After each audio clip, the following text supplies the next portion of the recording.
Salut à toutes, salut à tous et bienvenue dans cette nouvelle vidéo sur la chaîne, c'est mon avis. On se retrouve aujourd'hui pour un déballage de produits, un unboxing.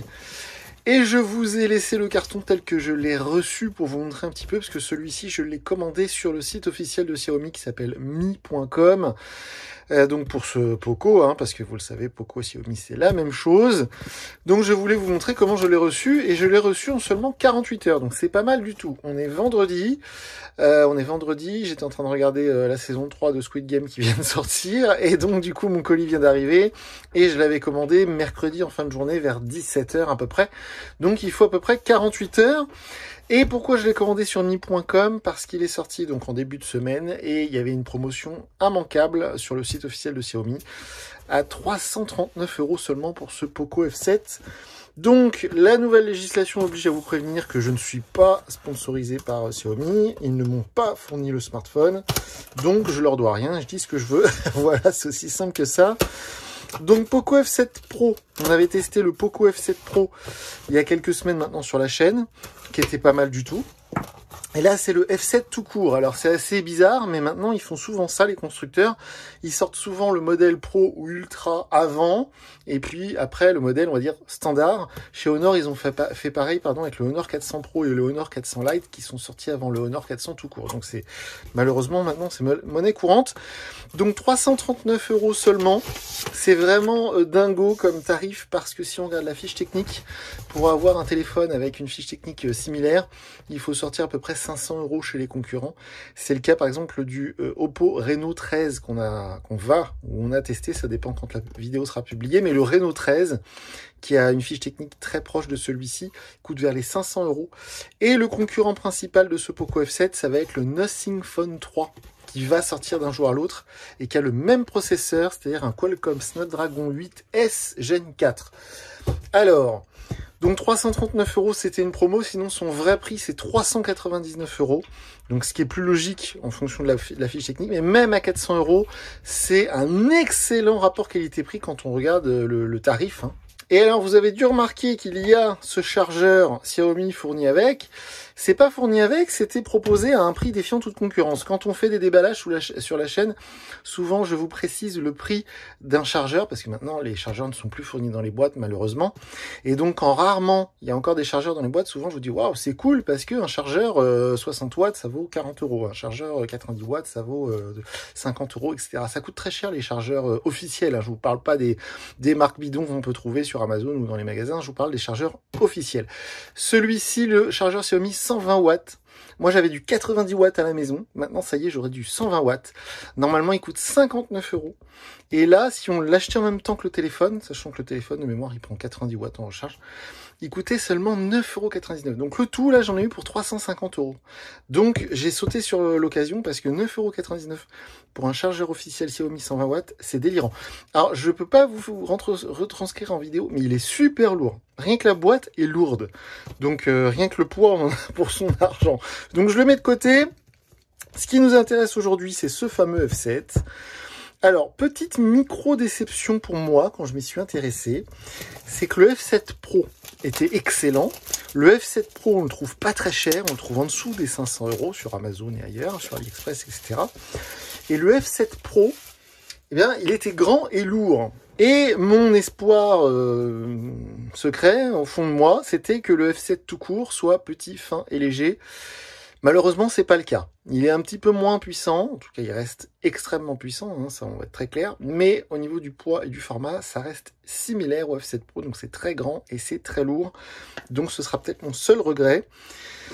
Donc le contenu, on s'en fiche un peu. Je l'ai pris, vous allez voir, dans ce coloris magnifique avec l'espèce de truc un peu geek là. On va voir ça dans un instant. Donc le coloris silver. Donc il n'existe qu'une seule version, donc 12 Go de RAM, 256 Go de stockage, et une version qui coûte 50 € de plus avec donc pareil 12 Go de RAM et 512 Go de stockage. Hop. Alors voyons voir. Donc je vous disais, le processeur, c'est du Qualcomm Snapdragon 8S Gen 4. C'est un excellent processeur, même si ça vaut pas un 8 Elite. Et dans cette gamme de prix, on trouve aussi souvent l'excellent Mediatek Dimensity 8400 Ultra qui équipe le X7 Pro de chez Poco, qui coûte à peine moins cher que celui-ci, mais du coup, il est un petit peu plus petit et plus léger.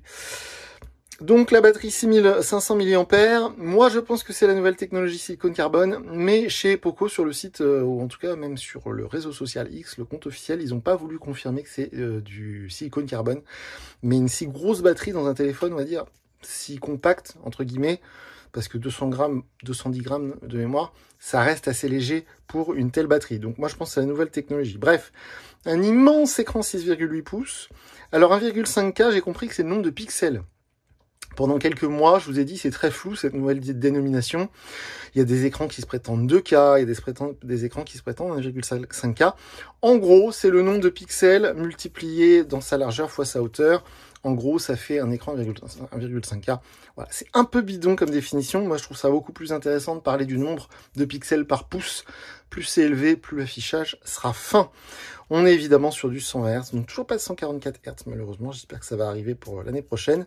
Et le fameux capteur 50 mégapixels de chez Sony qui équipe tous les smartphones, on va dire dans cette gamme-là. Il est stabilisé optiquement, bien évidemment. Et on a une certification IP68. Alors le téléphone, on va le mettre de côté juste un instant. On va regarder quand même ce qu'il y a dans la boîte.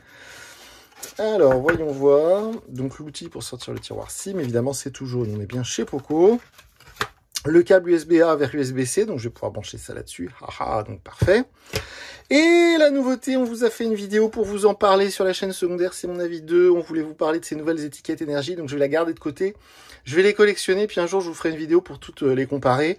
C'est un peu bidon, ça fait partie de toutes ces lois. Alors est-ce que c'est l'Europe qui a imposé ça à la France, ou est-ce que c'est la France toute seule qui a décidé de ce genre de choses?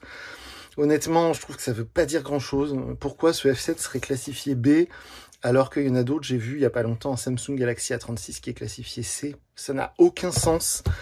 Et il serait moins résistant aux chutes alors qu'il y a un écran Gorilla Glass. Enfin, ça n'a vraiment aucun sens.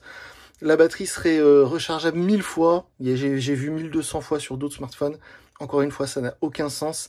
Il serait réparable niveau C, alors que j'ai vu un Motorola Edge Fusion réparable niveau A. C'est pareil, ça n'a absolument aucun sens. Le seul truc intéressant, c'est ça, la certification IP pour l'étanchéité. 64 heures sur une batterie, c'est infaisable, mais clairement, hein, c'est vraiment infaisable. Si vous tenez 2 jours sur une charge, c'est déjà exceptionnel. Donc 64 heures, j'y crois pas un instant. Donc voilà, c'est bidon, mais maintenant on aura ça dans tous les téléphones. C'est un peu comme quand on a lancé la chaîne, on avait la loi qui nous obligeait, enfin qui obligeait les constructeurs à mettre des oreillettes. C'était la loi Touraine, du nom de la ministre Marisol Touraine. Et puis ensuite, ils se sont rendus compte que c'était pas très écolo de fabriquer des oreillettes pour mettre dans les téléphones. Et que souvent, on les jetait, que c'était pas très intéressant. Donc après, ils ont changé d'avis. Puis après, ils ont interdit les chargeurs. Donc pour vous dire à quel point ils sont bêtes. On a donc le guide de démarrage rapide, les informations de sécurité. Et ça, c'est très cool. Parce qu'il y en a plein qui vont me dire, oui, à 400 €, heureusement qu'ils fournissent la coque. Ouais, mais il y a d'autres constructeurs. Par exemple, ce téléphone va être en concurrence avec le S24 FE ou le S25 FE qui va sortir. Et surtout, ce téléphone est en concurrence directe avec le Samsung Galaxy A56 qui se vend par palette. Il faut être très clair, le A56, ça coûte 500 balles et les gens en raffolent. C'est exactement le même format, le même poids. Et c'est 150 € plus cher et il n'y a pas de coque fournie. Donc pour vous dire, voilà. Alors, on va s'intéresser justement au téléphone et je n'ai pas encore montré l'arrière qui est sans doute magnifique. Attention. Waouh! Alors, pour celles et ceux qui suivent assidûment notre chaîne YouTube, eh bien, il y a quelques mois, on avait testé l'année dernière, en 2024, à l'été 2024, on avait testé un smartphone gaming, c'est rare sur la chaîne, qui s'appelait le Cubot Max 5. Vous savez, Cubot, c'est cette marque qui fait aussi des téléphones renforcés.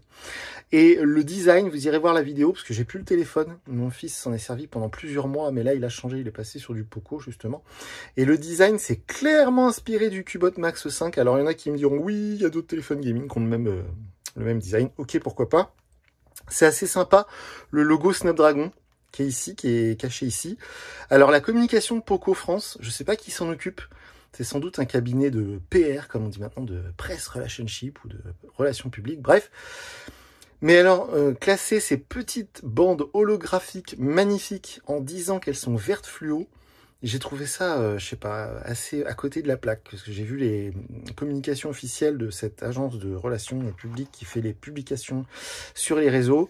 Et honnêtement, quand j'ai vu dans la liste des avantages de ce téléphone avec marqué bande vert fluo, je me suis dit, mais bon, bref. Mais c'est très beau, c'est très très beau. C'est magnifique, c'est grand, c'est un peu lourd, mais c'est très beau. Les mentions légales, c'est un peu dommage. J'aimerais bien qu'ils réussissent à les cacher ailleurs, c'est un peu moche. Mais sinon, le téléphone, franchement, il est magnifique. Pour quiconque aime un peu les trucs geeks, c'est franchement... Moi, j'adore. Voilà, moi, j'adore, on dirait un peu un téléphone de science-fiction. J'adore. Donc, le châssis, est-ce que c'est de l'alu ? Je crois que c'est du plastique. Je vérifierai, mais comme ça, de prime abord, j'ai l'impression que c'est du plastique. Bouton power, bouton volume. La prise USB-C en dessous, le tiroir SIM. Ici, on n'a rien du tout. On va enlever, je sens sous mes doigts qu'ils ont mis une protection d'écran. Voilà, comme vous aimez tant. Qui sert à rien puisque l'écran est traité Gorilla Glass. Alors, je sais plus quelle version du Gorilla Glass ils ont mis là-dessus, mais c'est déjà traité anti-rayures. On va l'allumer rapidement, mais vous connaissez déjà le système d'exploitation qu'on a déjà vu sur tous les smartphones Poco et Xiaomi récents. C'est donc Android 15, bien évidemment, comme le X7 Pro, qui est pour moi le meilleur rapport qualité-prix actuellement sur le marché, Poco X7 Pro. Et donc, on a Android 15 avec HyperOS 2, cette interface de chez Xiaomi qui est en fait une repompe de MIUI 14. Mais ils ont changé de nom, voilà, ça fait plaisir.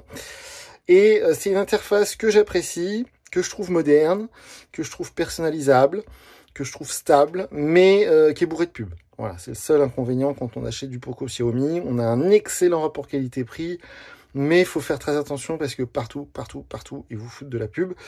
Donc, au niveau des bordures d'écran, on voit que les bordures d'écran sont, alors, j'allais dire symétriques. Celle d'en bas me paraît un tout petit peu plus épaisse que celle d'en haut, mais je n'en mettrai pas ma main à couper.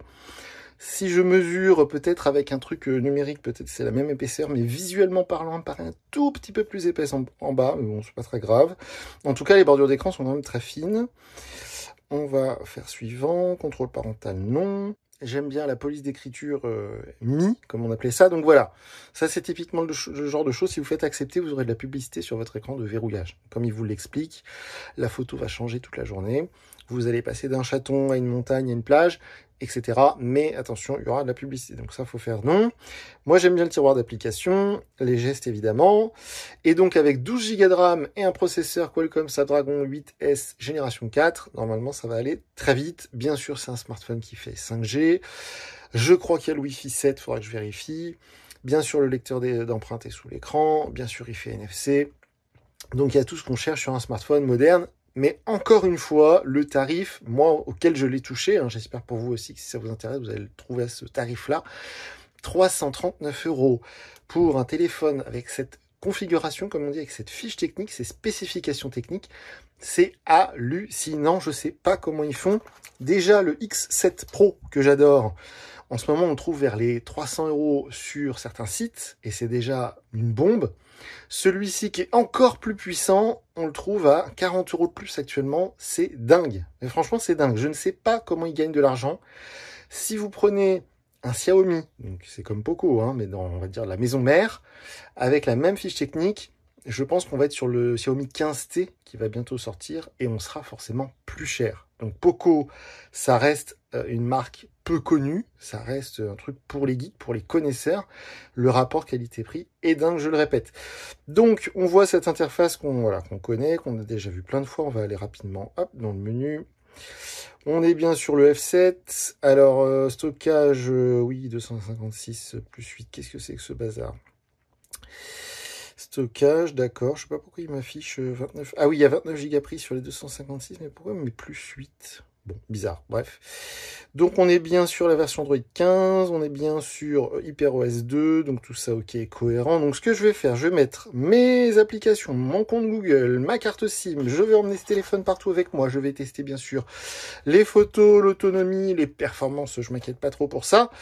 D'ici quelques jours, on se retrouve en vidéo. Je vous dirai ce que je pense donc de ce nouveau Poco F7. D'ici là, les commentaires sont ouverts, donc faites-vous plaisir si vous voulez me dire des trucs sous la vidéo. C'est ouvert, c'est fait pour ça. On est présent sur X, sur Threads et sur Instagram. Je cherche, voilà, ne pas mettre de reflets. Et donc, je vous dis à très bientôt pour une nouvelle vidéo sur la chaîne. Salut!